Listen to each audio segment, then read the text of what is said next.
playing Gettysburg. Now Gettysburg is an interesting battle in that it starts out as just a little skirmish, and by the end of the day, you've got a whole full-scale battle going. At the beginning of the game, Buford's block is the only block on the map. On turn 1, elements of Reynolds' Corps enter from the south, and Heath's of AP Hill's Corps enters from the northwest. You start with only 3 chits. And here we go.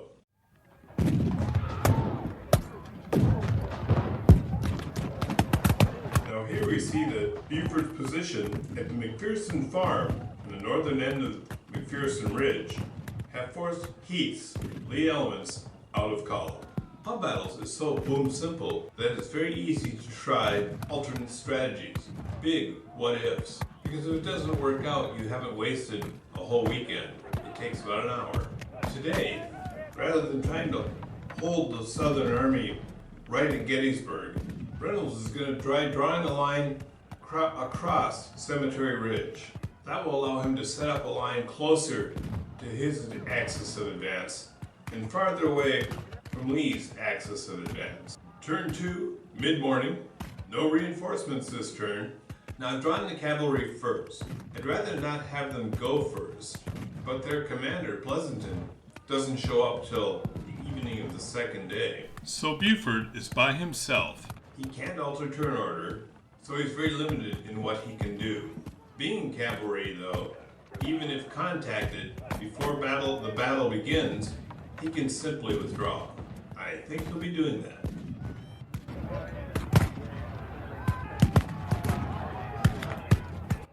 Alright, it's turn 3.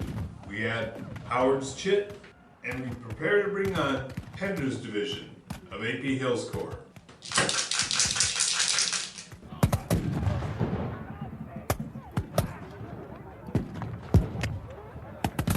And now we begin turn 4. It's midday. Here you can see Buford has again fallen back. Now midday sees Lee and Ewell arrive. Ewell and Rhodes' division come in from the north, and Steinward's division of Howard's Corps will be coming in also. Now Howard's Corps looks really huge, but it actually has 3 detachments with it. Of course, the Confederate player wouldn't know this. He just sees a pile of Union blocks.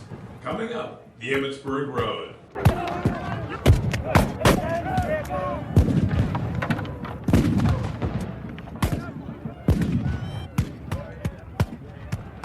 Alright, now here at midday, we see Reynolds and Howard are conferring, as are Lee and AP Hill. And here you see Reynolds' line forming up in the center. Buford's cavalry has fallen back to Cemetery Hill. As Lee is bringing his army up as quickly as he can, he notices dust clouds that show a wide Union line forming up. At this point, he might be just thinking, I don't really want to be here. I don't want to fight this battle. But it's on. The armies are there. It's going to happen. Lee knows the size of his army that he has coming up. He doesn't know how big the Union army is. So now we're going to proceed to turn 5, the mid-afternoon. Turn 5 will see Ewell's division and all these detachments coming up the Harrisburg Road. It's mid-afternoon and no more Union reinforcements will come on until early evening.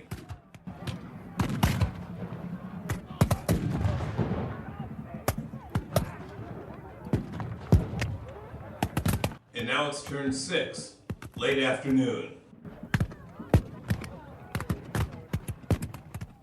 The Southern artillery opens up on the Union line.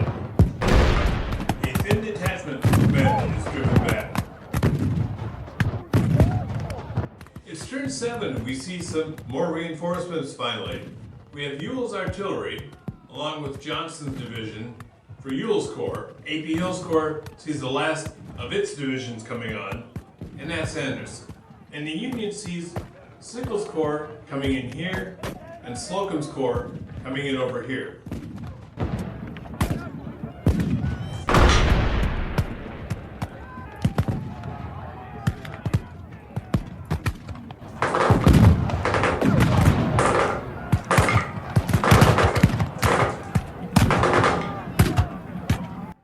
Alright, here we are at the beginning of turn 8, late in the evening, the last effort for the day. The Union took damage and fell back all along the center. Now what I'm doing this game is a new fog of war technique. Rather than turning the unit up like that when it's spent, I turn it, here it is fresh, and I flip it over this way so the label is upside down, and now it's spent.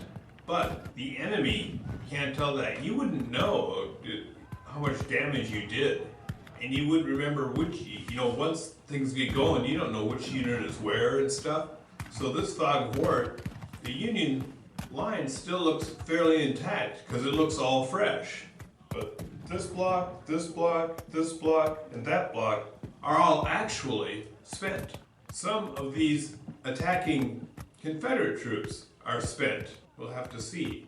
Over here you see the South has lost 2 infantry blocks, while the North has lost 1 in 1 detachment. So the Southern attack has cost them almost twice as much in casualties.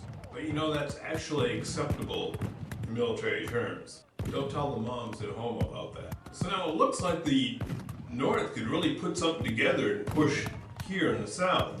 Except, at what cost? Now they're not looking at the rest of their line. The rest of their line is falling apart. They're going to try to reform and hold their line. The South will see 2 divisions of Longstreet's Corps coming on this turn, a total of 4 blocks. And all the Union will have coming on is 1 block from Sickles' Corps. It looks dark indeed. Was falling back and setting this more southerly Union line a good idea? Well, you can never tell with just one play. But it's kind of looking that way here at the end of the first day on turn 8.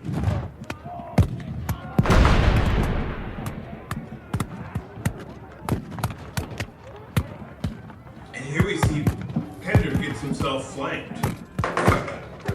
Now as the sun goes down and ends this day, the Union's forces seem to have recovered somewhat. Now again, we're playing with the fog of war spent, so you can't see who's spent and who's not. Looks pretty good, but how many units are spent? Now here, after getting counterattacked in the flank, Pender fell back with some losses and ran into the other parts of his division, so those blocks are now both spent. Now, the Southern player would have seen this block flip over and these 2 spent blocks flip over, so he could draw the inference that they have unpacked bags here. The trick will be to remember that that's where that block is bags, unpacked bags. Now here, Lee, Hill, and Ewell are conferring on what to do through the oncoming night and how to attack in the next day. Ewell, after success in driving back the Union, stayed where he was. The rest of his corps just came up, and he wants to get them all together and attack fresh in the morning. Reynolds has fallen back to confer with Sickles. He'll probably tell Sickles to put one of his divisions with the bags. That way they won't be so ripe for a Southern assault. They'll have someone guarding the bags, so that'll be good. Now tonight, Meade and Hancock with 2nd Corps will come up the Taneytown Road, and all the ponderous Union artillery will be coming up the Baltimore Pike. In the night, Lee's army has no more troops coming on. Longstreet will bring up his artillery in the morning, and then Pickett's division will arrive middle of the day. Now this is the end of day 1, and it plays pretty quickly. Oftentimes when setting up, I'm just going to play day 1. And then I get to the end of day 1 and go, oh man, I gotta see how this plays out. So next week, you'll see how day 2 plays out. Keep your powder dry, and don't forget to guard your bags. And here we go.